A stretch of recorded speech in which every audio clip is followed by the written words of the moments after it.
정부가 다주택자들이 주택을 처분하는 대신 배우자와 자녀 등에게 증여할 수 있다는 지적에 대해 증여 시 취득세율을 인상하는 방안 등 보완책을 검토하고 있다 밝혔습니다. 정부가 다주택자 및 등록 임대사업자를 규제하는 대책을 연이어내며 시장에선 전셋값이 오를 것이란 전망이 나옵니다. 코로나19 사태에 따른 대출 급증의 영향으로 3분기 금융기관의 대출 관련 위험이 커지고 가계주택 대출 문턱이 높아질 전망입니다. 한국 라면이 미국인들의 입맛을 사로잡으며 올 상반기 농심이 미국에서 사상 최대 매출을 낸 것으로 기록됐습니다. 센 경제라이브 시작합니다.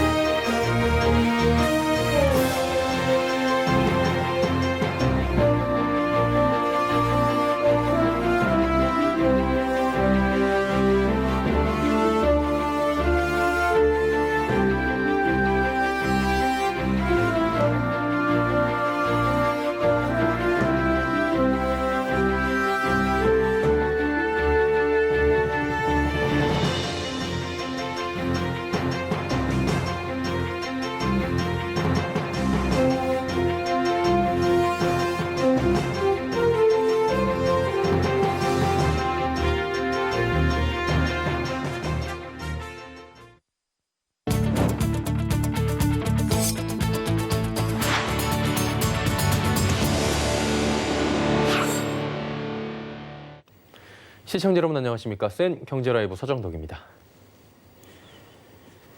정부가 다주택자들이 주택을 처분하는 대신 배우자와 자녀 등에게 증여할 수 있다는 지적에 대해 이 증여 시 취득세율을 인상하는 방안 등 보완책을 검토하고 있다고 밝혔습니다. 정부는 오늘 보도 참고 자료를 내고 증여 혹은 전세를 깨고 집을 증여하는 부담부 증여가 늘어날 가능성에 대비한 대책을 내놓을지에 대해 시장 상황을 면밀히 점검하며 보완 방안을 검토 중으로 필요시 추가로 조치하겠다고 밝혔습니다. 일부에선 주택을 증여받을 때 내는 증여 취득세율을 현행 3.5%에서 최대 12%까지 올리는 방안을 검토하는 것으로 알려졌습니다. 특히 다주택 부모가 무주택 자녀에게 편법 증여하는 것을 막고자 주택수는 가구 합산으로 계산할 방침인 것으로 알려집니다. 정부가 다주택자 및 등록 임대사업자를 규제하는 대책을 연이어내며 시장에선 전셋값이 오를 것이란 전망이 나옵니다. 다주택자와 법인 등에 대해 취득세와 종합부동산세, 또 양도소득세 등을 큰 폭으로 올리며 임대를 내놓는 대신 매매, 또 증여 등으로 관심이 몰릴 것이란 전망 때문인데요. 지혜진 기자가 전해드립니다. 서울 강남구 대치동 일대에선 전세 물건 구하기가 어려워졌습니다. 대치동 일부가 토지거래 허가 지역으로 묶인 데다 세부담 강화 등 강력한 대책의 영향권 아래 들어왔기 때문입니다. 재건축 분양권을 받으려면 2년 실거주 의무까지 생긴 음마아파트 전세는 하늘의 별 따기입니다. 상대적으로 찾는 사람은 꾸준히 있고 그거는 없으니까 전세를 구하러 온 사람들 오늘 아침도 왔는데 뭐 어떻게 해야 되냐고 걱정들 많이 하고 간 거죠. 710 대책으로 민간주택 등록임대사업자가 사실상 폐지되면서 전세 물건이 귀해질 거란 얘기입니다. 전문가들은 궁극적으로는 전세값이 매매 가격만큼 오를 수도 있다고 조언합니다. 일각에서는 풍선효과 우려도 있습니다. 이번 대책이 아파트에만 초점이 맞춰져 있어서입니다. 투기 수요가 규제가 허술한 빌라나 오피스텔 등 1인 가구가 주로 사는 서민 주거 공간으로 흘러갈 수 있다는 겁니다. 아파트 이외의 주택, 빌라나 다세대나 원룸이나 이런 오피스텔에 대해서는 임대 사업을 허용해 준 것 아니겠습니까? 서민들이 주로 살고 있는 곳으로 투기를 하게 되면은 서민들이 실제 들어가서 많이 살고 있는 빌라 다가구의 가격이 오를 수 있고 또 여기에서 서민들의 피해가 집중될 수 있는 것 아닌가. 하지만 개인 투자자가 임대 사업을 위해 주택을 취득할 유인은 많이 줄었다는 지적도 있습니다. 최상욱 하나금융투자 애널리스트는 9.13 대책 이후 가구별 합산으로 종부세가 바뀐 만큼 양도세 혜택이 있다고 무작정 주택임대 사업을 추진할 유인은 없어 보인다고 분석했습니다. 또 임대차 3법이 추진되면 서민 피해를 보호할 수 있을 것이라고 덧붙였습니다. 서울경제TV 지혜진입니다. 코로나19 사태에 따른 대출 급증의 영향으로 3분기 금융기관의 대출 관련 위험이 커지고 가계주택 대출 문턱이 높아질 전망입니다. 한국은행이 오늘 발표한 금융기관 대출 행태 서베이 결과에 따르면 올해 2분기 국내 은행의 가계주택에 대한 대출 태도 지수는 -7을, 3분기 전망은 -17을 나타냈습니다. 대출 태도 재수가 마이너스면 대출 심사를 강화하겠다고 한 금융기관이 완화하겠다는 것보다 많다는 뜻입니다. 국내 은행의 가계주택과 가계 일반에 대한 신용 위험 지수는 40과 43을 기록해 2003년 3분기 이후 가장 높은 수준을 보였습니다. 2004년은 신용 불량자가 폭증했던 카드 사태가 발생한 시기로 은행권은 위기가 터지기 직전 수준의 신용 위험 상태로 인식한 겁니다. 한국라면이 미국인들의 입맛을 사로잡으며 올 상반기 농심이 미국에서 사상 최대 매출을 냈습니다. 농심은 미국 법인 매출이 1억 6,400만 달러로 전년 대비 35% 늘었다 밝혔습니다. 이번 실적 상승의 핵심 축은 신라면이었습니다. 신라면의 미국 내 상반기 매출은 약 4,800만 달러로 전년 대비 25% 늘었고 특히 신라면의 고급 버전인 신라면 블랙은 1,350만 달러로 전년 대비 49%나 성장했습니다. 농심은 라면이 간식 개념에서 식사 대용으로 인식이 전환된 상황에서 코로나19 확산에 따른 간편식품 수요 증가까지 맞물렸기 때문이라 분석했습니다. 금융감독원이 코로나19 확산으로 미뤄왔던 상반기 금융회사 대상 종합검사를 이르면 다음 달 시작할 것으로 보입니다.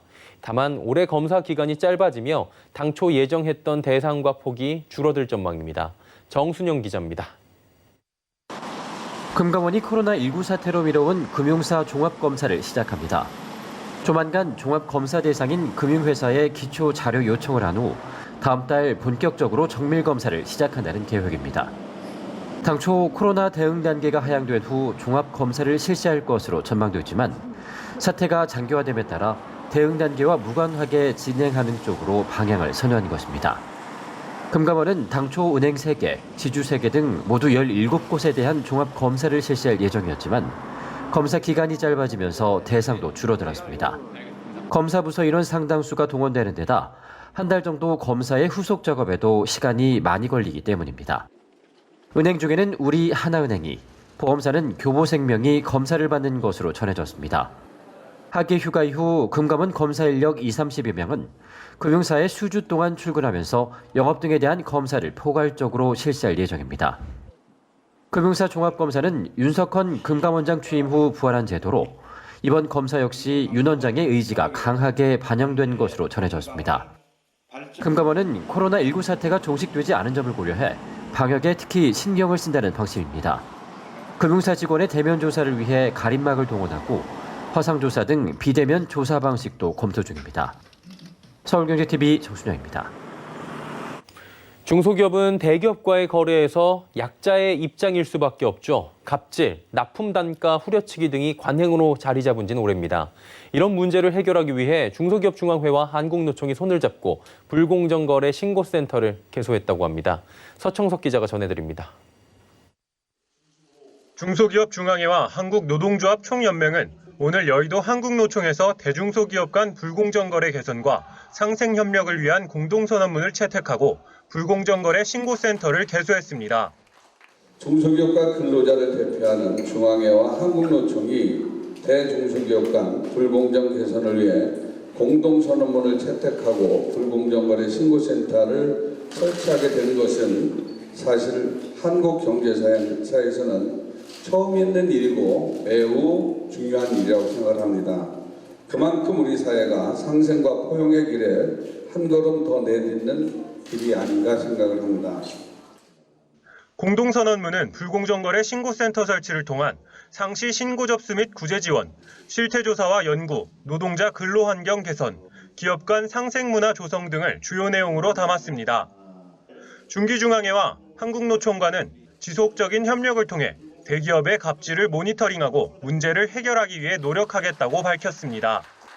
대기업의 불공정 거래 실태를 중소기업은 중앙회에, 근로자는 한국노총에 신고할 수 있게 됨으로써 불공정 거래의 예방과 실질적인 피해 구조 경로를 확대하는 데 기여할 것입니다. 또 납품대금 후려치기와 기술 탈취, 거래단절 보복 조치 등을 일삼는 대기업에 대해서는 총수 면담을 직접 추진하는 등 강력하게 대응해 나갈 것이라고 덧붙였습니다. 더불어민주당 김경만 의원은 불공정거래 신고센터 설치는 사회적으로 사각지대에 몰린 중소기업을 위한 첫걸음이라며 국회도 중소기업을 위한 법적 제도 마련을 위해 노력할 것이라고 화답했습니다. 중기중앙회와 한국노총은 경영계와 노동계를 대변하는 양 기관이 손을 잡은 만큼 대중소기업 간 불공정 거래 관행을 끊고 공정거래 문화 정착, 근로자의 근무 환경 개선을 위해 협력을 이어나가겠다고 밝혔습니다. 서울경제TV 서청석입니다. 한국토지주택공사가 오늘 2020 LH 중소기업 K-테크 축전을 개최했습니다. 문재인 정부의 100대 국정과제 중 하나인 중소기업의 튼튼한 성장 환경 구축을 위해 중소기업의 판로를 개척하고 홍보를 지원하기 위한 축제장이 펼쳐졌다고 합니다. 설석용 기자입니다. 2020 LH 중소기업 K-테크 축전이 오늘 서울 상암동 중소기업 DMC타워에서 개최됐습니다. 이번 행사는 중소기업의 신기술 축전과 NEP 상담회, 혁신 신제품 설명회, 자재 및 공법 설명회 등을 통합한 축제의 장으로 마련됐습니다. 문재인 정부의 100대 국정과제 중 하나인 중소기업 육성을 위한 동반 성장과 상생 협력 등에 대한 방안이 논의됐습니다. 저희들이 스스로 창의적인 기업, 혁신적인 기업, 훌륭한 중소기업을 육성해낼 때 중소기업도 발전할 수 있고 저희들도 함께 발전할 수 있다 이렇게 생각합니다. 행사장에는 34개 중소업체의 신제품을 홍보할 수 있는 부스를 마련하는 등 전시회도 함께 진행했습니다. 이 가운데 14개 업체는 LH 신기술 인증서를 수여받아 앞으로 중소기업 시장이 함께 성장할 수 있는 발판을 마련한다는 포부를 밝혔습니다. 저와 같은 중소기업들이 앞으로 더 좋은 기술들을 개발할 수 있는 이런 기회가 많이 마련이 되었으면 하는 바람이 있습니다. 앞으로도 저 중소기업으로서 더 많은 기술 개발을 통해서 더 나은 기업이 되도록 최선을 다하도록 하겠습니다. 오후 행사에서는 동반성장 활성화 방안과 우수 사례, 중소기업 제품 공공구매 제도와 LH 지원 제도 등에 대한 설명회가 열렸습니다. LH는 앞으로 중소기업의 건강한 산업 생태계 조성과 동반 성장을 위한 지원에 최선을 다한다는 방침입니다. 서울경제TV 설석용입니다.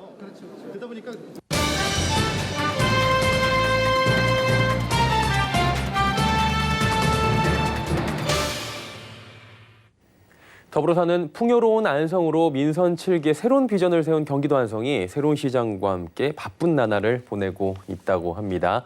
자, 지난 4월 재보궐선거를 통해 당선된 김보라 안성시장은 취임하자마자 공약 중 하나인 코로나 추경을 통과시키는 등 발빠르게 움직이고 있다고 하죠. 자, 김보라 시장을 모시고 대표적인 도농복합도시인 안성이 앞으로 어떤 방향으로 변모하고 또 발전하게 될지 이야기 들어보는 시간 갖도록 하겠습니다. 어서 오세요. 네, 반갑습니다. 예, 바쁘실 텐데 귀한 시간 내주셔서 감사드리고요. 네, 초대해 주셔서 고맙습니다. 예, 오늘 좋은 이야기 많이 듣도록 하겠습니다. 네. 재보궐선거 통해서 당선이 되셨어요. 근데 그쵸? 이제 네. 시간이 참 시국이 그렇고 시간이 그러다 보니까 많이 바쁘시고 취임식도 취소하시고 뭐 그럴 것 같은데 요즘 어떻게 보내고 계세요? 한 8개월 정도 시장이 없었습니다. 예. 그러다 보니까 뭐 공무원들이 열심히 해주긴 했지만 그 8개월의 공백을 메워야 되는 것도 있고요. 예. 그리고 제가 취임하자마자 사실 코로나19라고 하는 전대미문의 사태가 벌어지고 있는 상황이었습니다. 맞아요. 그래서 일단은 뭐 취임식보다는 어려운 현장을 방문하고 또 코로나19로 어려움에 처해 있는 시민들의 삶을 조금이라도 도와줄 수 있는 뭐 추경이라든지 여러 가지 일들을 하느라고 바쁘게 지냈습니다. 일단은 형식은 최대한 간소화 시키시고 일단은 가장 급한 코로나를 불을 끄기 위해서 추경을 통과시켰다고 하는데 이게 어땠어요? 한 7개 핵심 공약 가운데 첫 번째였던 게 그쵸. 통과가 된 건데 네, 첫 번째가 코로나19 추경 예산이었었고요. 사실 안성시 의회에서 여태까지 4월 달에 코로나19 원포인트 추경을 했었고 네. 또 5월에 추경하고 6월에 이렇게 3차 추경을 한 전례가 없다고 합니다. 그쵸. 근데 코로나19라고 하는 사태가 정말 심각하다는 거를 의회가 같이 공유해 주면서 네. 이렇게 발빠르게 추경을 편성을 해서 시민들에게는 조금이나마 도움이 되고 있는 것 같습니다. 예, 이제 걸어오신 길을 조금 저희가 네. 들어보니까 경기도 의회에서 또 의원으로 그렇죠. 열심히 네. 활동을 하셨고 이번에 이제 시장이 당선이 되신 거예요. 재보궐을 통해서. 안성시장 공약을 무려 64개를 발표하셨다고 네. 들었는데 어떤 기준으로 어디에 집중해서 공약 만드셨는지 코로나도 들어봤지만 조금 더 들어봐도 괜찮을 것 같아요. 많은 분들이 이제 보궐선거니까 임기가 예. 2년밖에 안 되는데 그 많은 일을 할 수 있겠냐 뭐 이제 이런 이야기들을 많이 질문을 많이 주실 것 하시거든요. 같아요. 네, 네. 예. 근데 일단은 제가 도의원 하기 전에는 지역에서 협동조합 운동을 시민들과 함께 했습니다. 그래서 현장에서 필요로 하는 부분들을 우선적으로 좀 반영했다라고 보시면 될 것 같고요. 근데 이제 그 현장에서의 요구는 저는 4월 15일 날 김보라를 선택했던 안성 시민들은 지금과는 달라야 된다. 그리고 뭔가 새로워지는 안성을 보여달라라고 하는 요구가 가장 컸다고 생각하고요. 그래서 그런 부분에 맞춰서 공약들을 잡았습니다. 그리고 기존에 안성이 갖고 있었던 장점들을 잘 못 살렸다고 저는 보는데 뭐 도농복합도시이면서도 그 농촌에 기반한 수도권 지역이라고 하는 거 그리고 천혜 자원을 갖고 있는 부분들이 어떻게 보면 코로나19 시대에 또 하나의 장점이 될 수 있다. 그래서 그런 장점을 살리는 방안으로 공약들은 잡았습니다. 네. 안성이 고향이신 건 아니죠? 그렇진 않죠. 예. 뭐 제2의 고향 얘기가 있던데. 그렇죠. 근데 제가 지금 51년을 살았는데요. 어우, 예. 해보니까 안성에서 사는 세월이 더 많아요. 제가 28년을 살았거든요. 그런 거 보면 고향이라고 하는 게 어떤 의미가 있을까 이런 생각을 해봐요. 저는. 그래서 부모님이 이렇게 낳아주신 곳이 고향일 수도 있지만 내가 살고 싶은 곳을 선택해서 사는 곳 그런 것이 더 큰 의미가 있는 고향이 아닐까 생각을 합니다. 저는. 저도 이제 인생의 가장 오랜 기간을 어디서 살았느냐 이게 더 중요할 것 같다라는 생각을 하는데 그런 의미에서 보면은 시장님께서 참 이제 안성에서 안성 사람 다 됐다 이렇게 얘기하셔도 될 것 같고요. 도농복합도시 말씀해 주셨는데 도농이라는 게 쉽게 얘기해서 도시 농촌이 섞여 있는 거잖아요. 안성이 뭐 대표적이라고 할 수 있는데 기존의 농축산업 유지를 해야 될 것 같고요. 어쨌든 간에 영위하시는 분들이 계시니까 도시 성장을 또 빠르게 이뤄 나가야 되는 과제도 있잖아요. 이 부분은 어떻게 풀어가실 예정입니까? 그래서 저희 이제 안성이 보면 경기도의 최남단이면서도 면적이 서울시의 한 92% 정도 돼요. 엄청 크네요. 근데 인구는 19만이거든요. 그러면서 서부권하고 중심부하고 동부권하고 이렇게 특색이 있습니다. 느낌이 그래서 다르죠. 서부권은 정말 우리가 생각하는 첨단 도시. 로 발전해야 되는 부분이 있고요. 그다음에 동부권은 자연보존 구역이거든요. 그래서 농업을 기반하고 그 문화재와 자연을 가미한 그 수도권의 힐링, 건강한 먹거리를 담당하는 이제 농촌형 도시로 이제 발전을 해야 되고 중심부는 이제 구도심을 좀 재생시키면서 행정이라든지 문화 복지의 중심으로 이제 가야 된다고 저는 봅니다. 그래서 이 권역별에 맞는 특화된 사업들을 진행하는 게 안성의 발전의 이제 모델이 되지 않을까 생각하고 있습니다. 근데 보니까 농축산업 중에서 축산업 비중 15%로 경기도 1위예요. 근데 얘기가 계속 나오는 부분이 악취 부분인 것 같은데 이 부분은 어떻게 해결 보관이 좀 있으신 걸로 알고 있는데요. 축산과 관련돼서는 저는 중요한 특히 농업 분야에 있어서는 이제 우리가 키워야 될 산업이라고 생각을 하는데요. 이 부분에 있어서도 이제 함께 주거 환경을 해치지 않고 살아가는 방법을 저희가 현명하게 찾아야 된다고 생각합니다. 근데 기술적으로 축산 냄새를 없애는 게 불가능하지 않아요.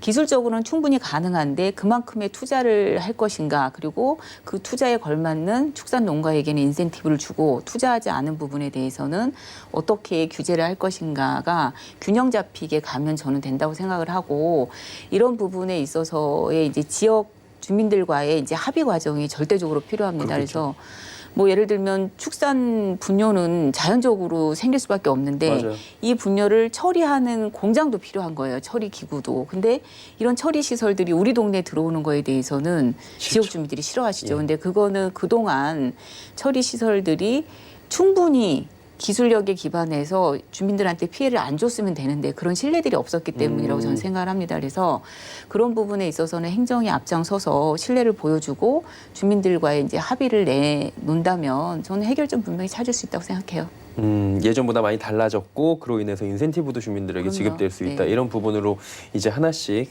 풀어나가는 과제를 말씀을 해주셨습니다. 그리고 이제 뭐 원도심 사회적 혁신타운 유치 이런 혁신 공약을 내놓으셨어요.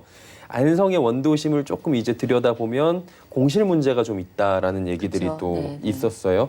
그러다 보니까 어떤 계획인지 그리고 이 계획으로 이런 원도심의 이런 슬럼화 이런 부분을 좀 해결할 수 있는지 좀 들어보고 싶은데 어떻습니까?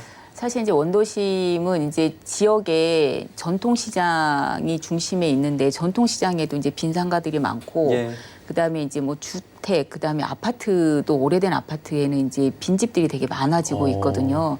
그러니까 이제 안성이라고 하는 큰 도시 속에서 젊은 층들이 새롭게 만들어지는 신도시 쪽으로 이동하면서 이제 원도심이 이제 비어가는 문제인데 예. 그럼에도 불구하고 이 원도심을 슬럼으로 이제 놔둘 수는 없는 거잖아요. 그랬을 때 원도심에 사람들이 많이 오게 할 수 있는 방법이 무엇일까? 근데 이제 저는 거기에 있어서 이 포인트가 주민들이 스스로 주민들의 문제를 해결하려고 하는 뭐 협동조합이라든지 사회적 기업 그리고 그 문호를 젊은 청년들한테 열어주면서 예. 젊은 청년들이 원도심으로 와서 본인들이 하고 싶은 일들을 할 수 있는 기회를 줘야 된다고 생각을 합니다. 그랬을 예. 때 그런 기회를 제공하는 공간 그리고 그것을 도와줄 수 있는 지원책들 그리고 그것을 도와줄 수 있는 사람들이 원도심에 이제 좀 집중화될 필요가 있겠다. 그리고 그 집중화되는 것이 사회적 경제 이제 혁신 타운이라고 이제 표현이 되는 거고요. 예. 그런 부분들은 뭐 중앙부처나 경기도에서도 일부 이제 지원 사업들을 계속 꾸준히 하고 있습니다. 그래서 그거와 연결해서 이제 원도심의 그런 중심 컨트롤 타워를 만들고 뭐 지역 재생 사업들하고 연계해서 그런 일들을 해보려고 합니다. 예. 젊은 층들이 조금 이제 무언가 끌어당길 수 있는 매력적인 곳으로 만들기 네. 위해서 경기도하고도 지금 얘기가 좀 되고 있는 네, 거죠? 경기도하고도 좀 얘기가 되고 있고요. 실제로 또 그 원도심이 있는 주변이 되게 예뻐요. 안성천이 흐르고 있어서 그 천변으로 사실 많은 문화 공간들을 만들어낼 수 있고 또 안성 맞춤의 조선시대 3대 시장이었던 전통시장을 연결해서 스토리를 만들 수 있고 또 그 주변에 뭐 삼국시대의 문화재들 그다음에 뭐 종교와 관련된 문화재들이 많이 분포되어 있거든요. 많아요. 그럼요. 네. 그래서 그런 부분들을 쭉 연결하면 저는 원도심 분명히 생기를 다시 찾을 거라고 생각합니다. 네. 천 방금 말씀을 좀 하셨는데 이제 자연스럽게 네. 관광 얘기로 좀 네, 넘어가 볼게요. 호수관광 종합개발 그 벨트화 사업을 네, 네. 공약으로 발표를 네. 하셨어요. 호수관광 위에서 3차 추경안 용역비도 네, 네. 발주하셨다고 들었고요. 어떤 구상이 조금 더 구체적으로 들어볼까요? 저희 안성에 호수가 68개가 있어요. 굉장히 많죠. 예. 네. 그리고 규모 면에 있어서도 뭐 경기도에서 뭐 첫 번째, 두 번째 가는 호수들 큰 것만 해도 한 10여 개가 있거든요. 그래서 지금도 뭐 낚시를 즐기시는 분들이라든지 아니면 뭐 둘레길을 찾는 분들 그리고 뭐 커피를 드시고 싶은 분들이 예. 자주 찾는 저수지들이 있어요. 그런 호수들이 있는데 제가 이제 걱정하는 거는 이렇게 무분별하게 이 개발이 되거나 개발하다 이런 그리고 이제 호수마다의 이제 특성들이 있는데 그런 것들이 고려되지 않으면 결국에 가서는 안함만 못할 수도 있다. 그래서 68개가 되는 호수들을 전수조사를 하고 그 지역에 맞는 그 호수의 특성들을 좀 살려내서 그 컨셉을 좀 잡고 그래서 지역 주민들이 좀 우선해서 하려고 하는 호수부터 차근차근 좀 개발을 하고 이 개발된 호수들이 원도심하고 그리고 지역에 있는 농산물, 농촌들하고 연계할 수 있는 그런 계획을 이제 잡고자 하는 거죠. 예. 한마디로 그냥 딱 일률적으로 안성하면은 호수나 천이 많고 그 옆엔 다 커피숍이야 네, 이런 네. 것보다는 그렇죠. A라는 곳과 B라는 곳에 차별화를 좀 네, 두면서 지역 주민들이 상생할 수 있는 곳을 만들어간다라고 말씀을 해주시는 것 같고요. 이제 대학 문제 조금 여쭤볼게요. 네. 안성에 이제 한경대학교 있잖아요. 네, 네. 한국복지대학 네. 있고 통합 얘기가 좀 있었나 봐요. 찬반 여론도 좀 뜨거운 것 같은데 시의회에서는 통합 반대 결의를 네, 채택했다고 합니다. 여론이 굉장히 팽팽하게 맞서고 있다고 하는데 그렇죠. 어때요? 이유가 있을 것 같고요. 시 측에서는 통합을 할지 말지도 조금 결정을 하셔야 될 것 같은데. 우선은 시는 통합과 관련돼서 이렇게 그 권한이 없습니다. 그거는 이제 학교 양측이 합의하에 그다음에 이제 교육부에서 교육부 관할이죠? 네, 예. 관할인데 단지 이제 시에서는 의견을 낼 수 중재 있는 거죠. 정도인가요? 네. 근데 제일 이제 아쉬운 거는 안성에 이제 5개 대학이 5개가 있어요. 네. 근데 그 중에서 이제 한경대는 단순한 대학의 의미라기보다는 거기가 한 81년 전에 이제 안성에 이제 독지가가 기부한 땅에 이제 학교가 만들어진 예, 예. 거고 처음에는 농업고등학교에서 시작해서 이제 지금 경기도에 있는 일반 대학 중에 이제 국립대 유일한 이제 맞아요. 국립대로 이제 성장을 했기 때문에 안성 시민들한테는 애정이 많은 대학입니다. 근데 이 한경대가 이제 통합하는 과정에서 평택에 있는 복지대학하고 우선적으로 내부 논의를 하셨겠지만 조금 더 일찍 지역하고 대학 상생 방안에 대해서 좀 논의를 했으면 하는 이제 아쉬움들이 지역 주민들한테는 있는 거죠. 네. 그리고 이 한경대가 이제 많은 어려움에 처한 거는 한경대만의 문제는 아니고 학령기 아동 숫자가 이제 줄어들면서 맞아요. 우리나라에 있는 모든 대학들이 이제 갖고 있는 문제입니다. 그래서 이 문제를 단순히 통합이라고 하는 방식으로 해결할 수 있을까에 대한 의구심들이 있는 거죠.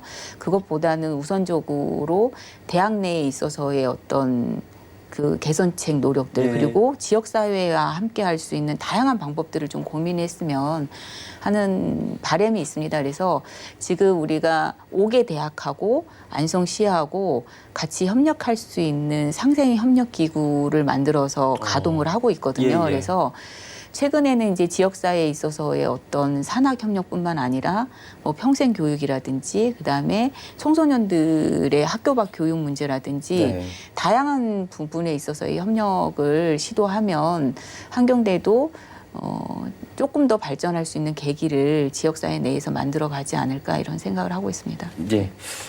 이야기하다 보니까 오늘도 시간이 네. 굉장히 빠르게 넘어가는데 이 질문을 같이 한번 네. 여쭤볼게요. 임기가 이제 아까 말씀을 살짝 네. 해주셨지만 보궐이었기 때문에 그렇죠. 다른 분들과는 조금 늦게 시작을 했어요. 네, 네. 그래서 잠도 덜 주무신다라는 얘기도 하셨는데 이루고 싶으신 게 그래도 꼭 있으실 것 같고요. 안성시가 나아가야 될 방향까지 한번 또 마지막으로 여쭤보도록 하겠습니다. 그 저희 안성시 민선 7기의 예. 목표는 더불어 함께 사는 풍요로운 안성이에요. 그래서 저는 그 더불어 함께 한다라고 하는 게 아주 중요하다고 생각하거든요. 더불어 함께 하지 않으면 우리가 목표하는 풍요로운 안성도 만들기 어렵다. 근데 이때 더불어 함께 하는 대표적인 대상이 저는 안성 시민들하고 그다음에 천여 명의 공직자라고 생각을 해요. 예. 그래서 우리가 함께 해야 되는데 시민분들도 마찬가지고 공직자들도 함께 하는 부분에 있어서 많이 연습하지 못하고 훈련돼 있지 못하거든요. 그래서 저는 제 임기 동안에 꼭 하고 싶은 일이 있다고 하면 우리가 더불어 함께하는 방법들을 스스로 좀 배웠으면 좋겠다. 그래서 시민분들도 그 부분과 관련돼서 뭐 지금 주민참여 예산이라든지 그다음에 뭐 여러 가지 위원회들이 있는데 그 위원회에서 정말 주민자치를 이뤄낼 수 있게끔 교육받고 연습할 수 있는 기회들이 보강이 되고 또 공직자들도 스스로 기존과 다른 혁신적인 방법들, 새로운 안성을 고민할 수 있고 지역 주민들과 함께 파트너십을 발휘할 수 있는 그런 교육의 기회와 또 그런 기회들이 많이 제공된다라고 하면 저는 충분히 안성이 우리가 목표하는 남들이 이사 와서 살고 싶은 도시로 갈 수 있다고 생각합니다. 그래서 그걸 꼭 하고 싶습니다. 네. 더불어 함께 가는 풍요로운 안성을 만들어 주실 수 있을 것 같아요. 남은 임기 동안에도 또 열심히 만들어 주시길 응원하도록 하겠습니다. 김보라 안성시장과 이야기 나눠봤습니다. 고맙습니다. 네, 감사합니다.